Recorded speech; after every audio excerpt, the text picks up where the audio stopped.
한국. 거길 왜 가? 시간 낭비야.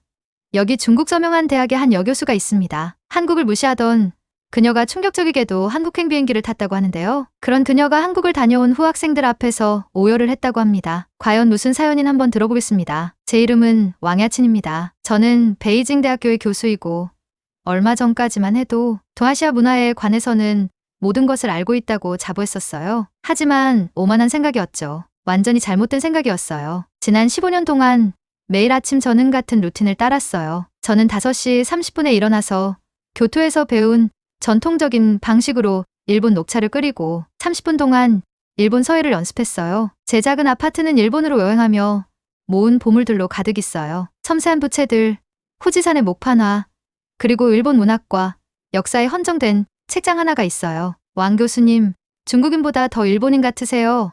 라고 제자들이 종종 농담을 하곤 해요. 저는 항상 미소 지으며 그것을 칭찬으로 받아들였어요. 저는 성인이 된 이후에 삶 전체를 일본 문화 연구에 바쳤어요. 사무라이 검의 우아한 곡선, 선정원의 조용한 힘, 하이쿠, 시의 완벽한 균형. 이런 것들이 제게는 항상 인류 문명의 가장 높은 성취처럼 보였어요. 제가 강의를 할 때면 늘 강의실은 학생들로 가득 차요. 좌석이 다 찼을 때는 학생들이 바닥에 앉기도 하면서 제가 일본 차의식의 우아함이나 사무라이 전사들의 코드에 대해 설명하는 것을 열심히 듣고 싶어 해요. 이런 것들에 대해 이야기할 때 제 목소리가 자부심이 묻어나왔어요. 동료들은 제가 진지한 교수에서 열정적인 이야기꾼으로 변한다고 놀리곤 해요. 저는 차의식의 모든 움직임에는 의미가 있다는 것을 주목하세요. 라고 학생들에게 말하며 컵을 돌리는 정확한 방법을 시연해요. 이건 단순히 차를 마시는 것이 아니에요. 단순함에서 아름다움을 찾고 이 모든 것이 어우러졌을 때 안정감을 찾는 거예요. 라고 말해요. 학생들은 매료되어 저의 행동 하나하나를 지켜보고 있죠. 저는 그들의 눈에서 제가 그들의 나이 때부터 마음속에 품어온 것과 같은 일본 문화에 대한 사랑이 피어나는 것을 봐요. 하지만 제가 그들에게 한 번도 말하지 않은 것이 있어요. 제가 자랑스럽게 여기지 않는 것이요. 학생이 한국 문화에 대해 물어볼 때마다 저는 조금은 짜증스러워지면서 스트레스도 받아요. 한국이요? 저는 무시하는 손짓으로 말했어요. 대부분 중국과 일본에서 전해받은 것들이에요. 특별히 독창적인 것은 없답니다. 라고 대답하곤 했죠. 저는 한국을 싫어하지는 않았어요. 그저 한국을 공부할 필요성을 못 느꼈을 뿐이에요. 제 마음속에서 한국은 동아시아의 막내 같은 존재였어요. 항상 한 발짝 뒤처져 있고 항상 앞장서서 무언가 혼자서는 나아갈 수 없었죠. 하지만 왕 교수님, 한국 드라마와 K-팝은 어떤가요? 요즘 너무 인기 있잖아요. 용감한 학생이 한 번은 상담 시간에 저에게 질문을 했어요. 저는 웃으며 고개를 저었어요. 일시적인 트렌드일 뿐이에요. 깊은 문화가 아닌 얕은 오락이죠. 100년 후에도 사람들은 여전히 일본 하이쿠와 목판화를 연구하겠지만 누가 이 한국팝 노래들을 기억할까요? 라고 말했어요. 그 학생은 조금 의아해하는 표정이었지만 저는 신경 쓰지 않았어요. 결국 저는 전문가였으니까요. 저의 3개의 학위와 27편에 발표된 논문이 그것을 증명하고 있었어요. 제 사무실력은 제 이야기를 말해주고 있어요. 일본 대학에서 받은 액자에 담긴 증명서들, 유명한 일본 학자들과 함께 찍은 사진들, 교토의 벚꽃, 나라의 고대 사원들? 하지만 한국에서 찍은 사진은 단 한 장도 없어요. 심지어 학과 회의에서도 저는 더 많은 일본 문화 강좌를 배우게 해야 한다고 더 적극적으로 밀어붙였어요. 우리 학생들은 최고의 것을 배워야 해요. 저는 주장했고 제 동료들은 항상 제 말에 동의를 했죠. 아까 말한 것처럼 제 명성과 방대한 지식이 너무나 우월했거든요. 적어도 저는 그렇게 믿었어요. 밤에는 일본 소설을 원어로 읽으며 번역에서 잃어버리는 뉘앙스를 이해할 수 있다는 우월감을 느꼈어요. 때로는 일본 영화를 보면서도 시끄럽고 화려한 한국 드라마와는 다른 잔잔한 아름다움에 감탄했어요. 저는 스스로에게 말했어요. 저는 그냥 한국 문화에 시간을 쓸 여유가 없어요. 평생 일본 전통만을 모두 알기에도 벅차거든요. 라고 말이죠. 역사학과 친구 류에이가 한 번 저에게 물었어요. 야친, 한국에 가본 적 있어? 저는 대답했어요. 아니, 안 가봤어. 하지만 가보지 않아도 괜찮아. 한국은 책을 통해서도 충분히 알 수 있어. 라고 말이죠. 류에이는 그건 음식을 맛보지 않고 식당 리뷰를 쓰는 것과 비슷하지 않아? 라고 말하며 이야기를 이어나가려고 했어요. 저는 화제를 바꿨어요. 저는 제 전문성에 질문받는 것이 싫어했어요. 특히 유럽 역사를 전공한 류에이에게는 더 예민했죠. 그가 동아시아에 대해 뭘 알 수 있겠어요? 그것이 제 삶이었어요. 편안하고 확신에 차 있고 존경받고 성공적이었으니까요. 저는 이런 저의 일상이 딱히 변할 거라고는 생각하지 않았어요. 로마의 공원에서의 우연한 만남이 나비 효과가 되어 돌아올 줄은 몰랐죠. 로마에서 학술회의는 잘 진행됐어요. 저는 일본 차의식의 미학적 원칙에 대한 제 논문을 열렬한 박수 속에 발표했어요. 몇몇 이탈리아 교수들이 저를 저녁 식사에 초대하며 제 통찰력을 칭찬하고 제 연구에 대해 자세한 질문을 했어요. 모든 면에서 볼 때 그것은 세계적인 전문성이라 할 수 있어요. 그날 저녁 저는 학술회의에서 쌓인 피로로 피곤함에 숙소로 돌아갔어요. 하지만 바로 쉬는 게 조금은 아쉬워서 제 호텔 근처의 작은 공원을 산책하기로 했어요. 이탈리아의 봄은 완벽했어요. 너무 덥지 않고 공기 중에 꽃향기가 감돌았어요. 저는 빈 벤치를 찾아 앉아 눈을 감고 그 순간을 즐겼어요. 그때 저는 그들의 소리를 들었어요. 젊은 목소리들이 영어로 즐겁게 웃으며 대화하고 있었어요. 눈을 떠보니 근처 잔디밭에 앉아있는 대학생 그룹이 보였어요. 그들은 분명히 다른 나라에서 온 사람들이었어요. 저는 그들 중에서 미국, 영국, 이탈리아 악센트를 감지할 수 있었어요. 이 한국 드라마를 꼭 봐야 해. 곱슬머리를 가진 한 여학생이 손을 활발하게 움직이며 말하고 있었어요. 스토리텔링이 놀라워. 한 에피소드에서 3번이나 울게 만들었다고. 그녀가 이야기하자 나도 알아. 그녀의 친구가 대답했어요. 저는 그들의 대화를 엿듣지 않을 수 없었어요. 한국 드라마? 이 지적으로 보이는 젊은이들이 한국 대중문화에 대해 이렇게 관심이 많다고? 안경을 쓴 한 남학생이 덧붙였어요. 그리고 한국 영화는 정말 놀라워. 기생충 봤어? 아카데미 작품상을 탔어 라고 말했어요. 잠깐 한국 영화가 오스카를 받았다고. 제가 어떻게 이것을 놓쳤을까요? 저는 순간 짜증이 스침과 동시에 혼란스러움을 느꼈어요. 이 학생들은 제가 일본 전통에 대해 가지고 있는 그 같은 경외심으로 한국 문화에 대해 이야기했어요. 또 다른 학생이 이야기했어요. 내가 한국 음악에 대해 좋아하는 것은 그것이 너무 다양한 영향을 혼합한다는 거야. 그건 K-팝만이 아니야. 그들의 가요도 국악도 매혹적이야. 일본이나 중국 스타일과는 완전히 달라. 라고 말했어요. 제 심장은 더 빠르게 뛰었어요. 다르다고. 정말로? 저는 항상 한국 음악이 중국 음악 전통의 변형일 뿐이라고 생각했어요. 내가 틀렸을까? 라는 생각이 저를 가만두지 않았어요. 저는 그들의 대화에 참여하고 싶었어요. 한국 문화가 무엇이 그렇게 특별한지 물어보고 싶었어요. 하지만 제 자존심이 저를 붙잡았어요. 이 젊은 학생들은 제가 모르는 무언가를 알고 있는 것 같았고 제 자존심은 그걸 허락하지 않았죠. 그날 밤 호텔방에서 저는 예상치 못한 일을 하고 있었어요. 그들이 어눌한 한국 영화를 검색하고 있었거든요. 저는 영어 자막과 함께 그것을 보면서 그저 사실을 확인하기 위한 연구일 뿐이라고 스스로에게 말했어요. 2시간 후 엔딩 크레딧이 올라가는 동안 저는 충격에 빠져 침묵했어요. 그 영화는 훌륭했어요. 독창적이며 스토리가 탄탄했고 자극적이었어요. 제가 예상했던 것과는 전혀 달랐어요. 그것은 일본 영화의 파생물처럼 느껴지지 않았어요. 그것은 한국 영화에서 처음 보게 된 그들만의 문화가 담겨 있었어요. 그냥 하나의 영화일 뿐이야.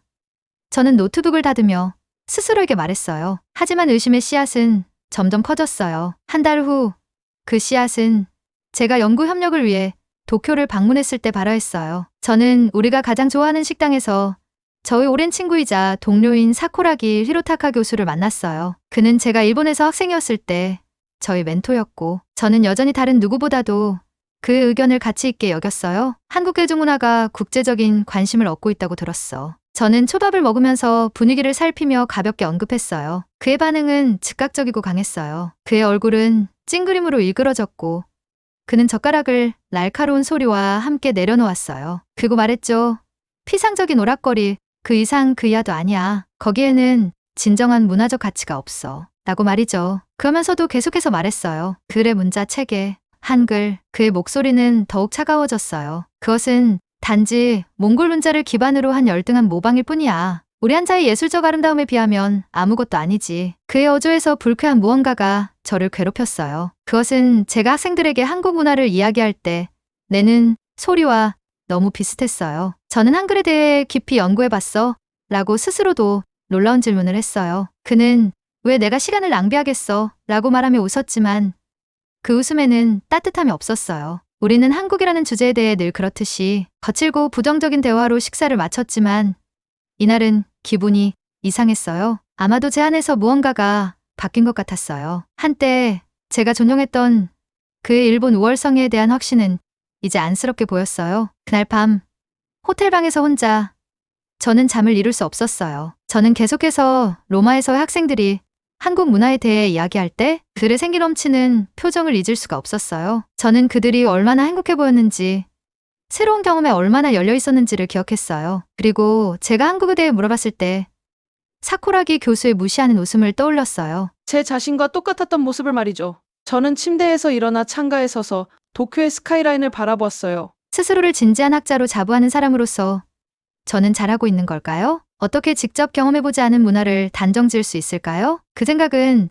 저의 학자로서의 인생을 뒤흔들었어요. 저는 학생들이 스스로 탐험하고 발견하도록 격려하면서도 제가 원하는 방향으로만 그들을 이끌었어요. 그 순간 저는 한국을 다녀와야겠다고 결심했어요. 저는 전화를 집어들고 여행 앱을 열었어요. 제 손가락은 잠시 화면 위를 맴돌았고 그 후 저는 서울행 비행기표를 예약했어요. 베이징에서 서울까지의 비행은 단 2시간에 불과했지만 저는 마치 다른 행성으로 여행하는 것 같은 느낌이 들었어요. 비행기가 인천국제공항에 착륙했을 때 제 심장은 두근거렸어요. 여기서 무엇을 느낄 수 있을까요? 저는 공항을 걸어가면서 작은 여행 가방을 꽉 쥐고 있었어요. 모든 것이 너무 현대적으로 보였어요. 매끄러운 유리와 금속, 그리고 도처에 있는 디지털 화면들. 이것은 제가 예상했던 것이 아니었어요. 제 머릿속에서 서울은 항상 도쿄의 열등한 복사본이었는데 확연히 달랐어요. 더 개방적이고 최첨단 기술과 전통적인 한국 디자인 요소가 완벽하게 어우러져 있었어요.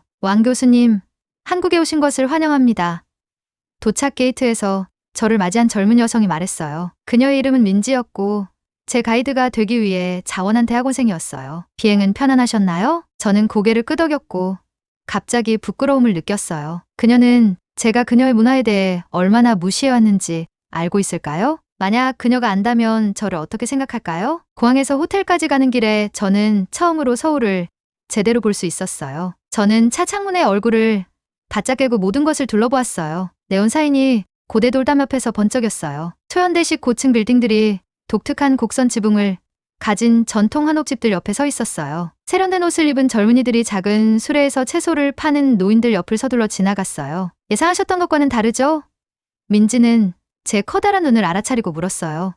네, 제가 생각한 것 이상으로 활기차네요. 그녀는 미소를 지으며 말했어요. 많은 여행객들이 항상 하시는 말씀이에요. 라고 말이죠. 제 호텔은 전통 공예품과 전통 찻집으로 유명한 인사동에 있었어요. 짐을 풀고 난 후 저는 낮잠을 잘 수 없을 정도로 호기심에 가득 차 있었어요. 밖에는 사람들로 거리려 붐볐어요. 공기는 길거리 음식의 냄새로 가득했어요. 저는 수제한지, 전통 도자기, 그리고 고대 한국 디자인에서 영감을 받은 현대 미술품을 파는 가게들을 지나갔어요. 어떤 것도 모방했거나 빌려온 것처럼 보이지 않았어요. 모든 것은 자신만의 독특한 특성을 가지고 있었어요. 떡볶이 좀 드셔보실래요?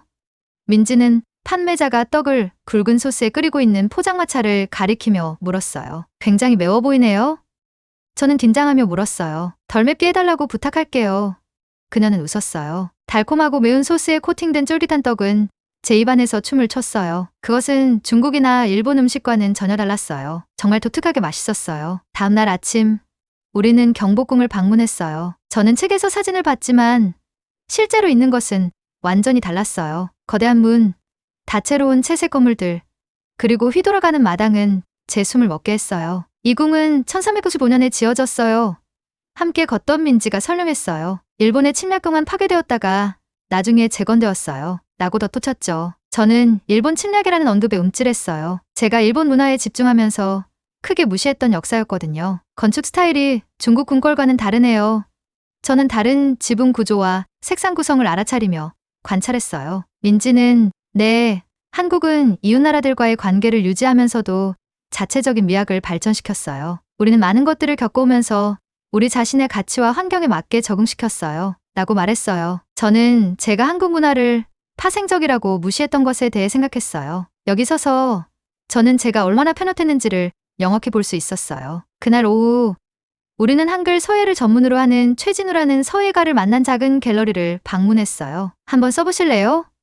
그는 제게 붓을 건네며 물었어요. 저는 망설였어요. 저는 일본어와 중국어, 서예만 알아요. 라고 대답하자 괜찮아요. 한글은 배우기 쉽게 만들어져 있어요. 라고 말하며 제가 한글을 써보도록 유도했어요. 이 문자들은 볼수록 놀랍네요. 저는 그들의 체계적인 디자인에 놀라서 말했어요. 진우 씨는 미소를 지었어요. 세종대왕은 15세기에 일반 사람들이 쉽게 읽고 쓸 수 있도록 특별히 한글을 창제했어요. 그전에는 복잡한 한자를 공부할 시간이 있는 양반들만 글을 알았어요. 저는 충격을 받고 쳐다보았어요. 한글이 일반 사람들을 돕기 위해 만들어졌다는 거군요.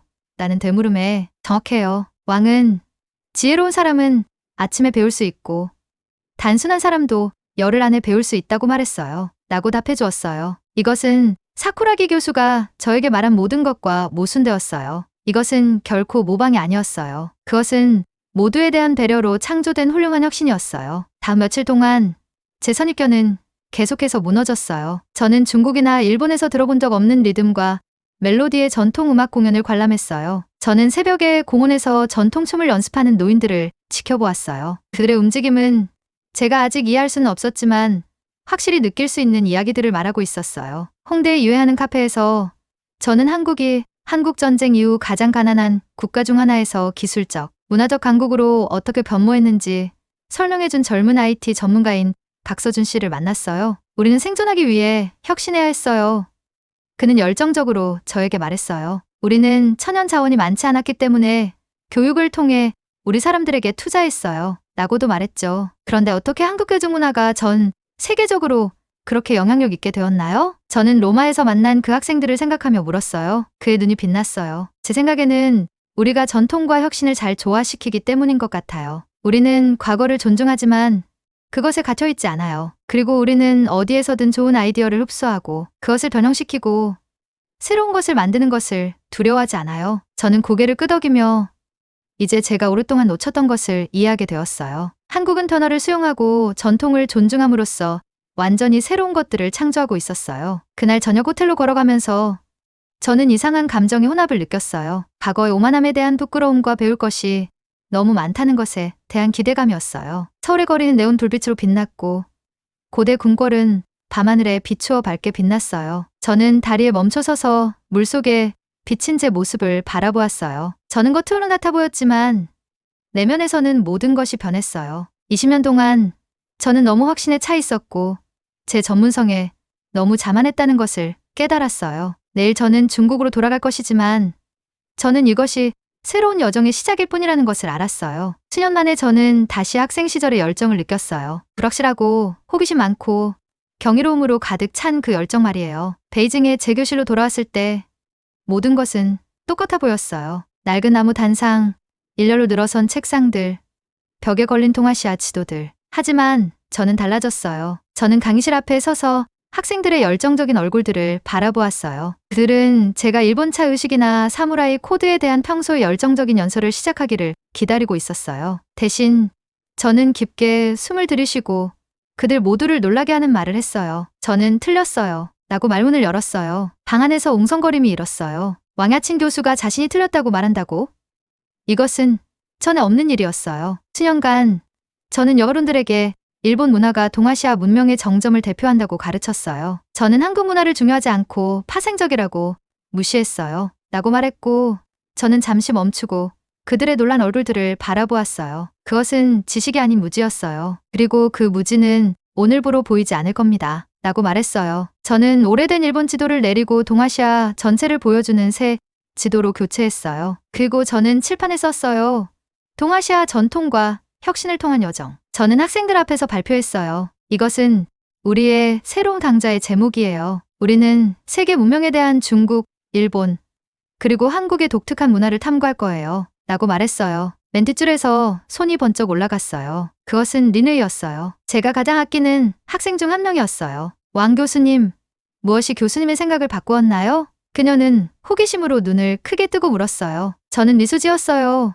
민지의 친절한 안내, 진우의 인내심 있는 설명, 그리고 서울 밤의 활기찬 거리들을 생각하며 저는 한국을 방문했어요. 저는 제가 선입견을 가지고 있다는 것을 인정하고 새롭게 배우기 시작했어요. 그리고 제가 발견한 것은 그들만의 풍부한 역사, 정신, 그리고 독창성을 가진 문화였어요. 라고 말했어요. 그 후에도 저는 제 교육 방식을 바꿨어요. 저는 중국어 자막이 있는 한국 영어를 가져오고 한국 전통음악을 연주하고 제 수업에 김치 만드는 법을 시연하기 위해 지역 한국 식당 주인을 초대했어요. 저는 학생들에게 한글이 어떤 왕에 의해서 어떤 마음으로 어떻게 발명되었는지 보여주었어요. 저는 한국어, 역사, 예술을 이전에 일본 문화에 보였던 열정으로 새로운 연구에 몰두했어요. 저는 중국 학생들이 한국을 직접 경험할 수 있게 해주는 서울국립대학교와의 교환 프로그램을 설립했어요. 제 저녁 시간은 민지와 진우와 이메일을 교환하며 공동연구 프로젝트를 계획하는 데 보냈어요. 제가 쓴 가장 어려운 이메일은 도쿄의 사쿠라기 교수에게 보낸 것이었어요. 저는 그에게 한국 여행과 제 관점의 변화에 대해 말했어요. 그의 답장은 당신의 학문적 판단에 실망했어. 라고 차갑게 돌아왔죠. 5년 전이었다면 그의 실망이 저를 무너뜨렸을 거예요. 하지만 지금은 단지 그가 안타까울 뿐이에요. 그의 편협한 시각과 선입견이 많은 아름다움과 지식을 놓치고 있으니까요. 서울에서 돌아온 지 3개월 후 저는 우리 대학에서 첫 번째 한국문화주간을 조직했어요. 행사는 전통음악 공연으로 시작해서 한국영화제, 미술 전시회에 이어졌어요. 참여율은 제 예상을 넘었어요. 모든 학과의 학생들이 이 문화에 대해 호기심을 갖고 왔어요. 폐회식 동안 저는 진지한 표정으로 다가오는 류학장을 보았어요. 그는 저에게 다가와서 손을 내밀었어요. 왕 교수, 대학은 새로운 동아시아 문화연구센터에 대한 당신의 제안에 자금을 지원하고 싶어 합니다. 나는 말과 함께요. 저는 숨이 멎었어요. 그 제안은 제 가장 야심찬 꿈이었어요. 중국, 일본, 한국 문화의 동등한 연구를 촉진하는 센터, 교환 프로그램, 방문학자, 그리고 공개 강의실이 있었죠. 정말요?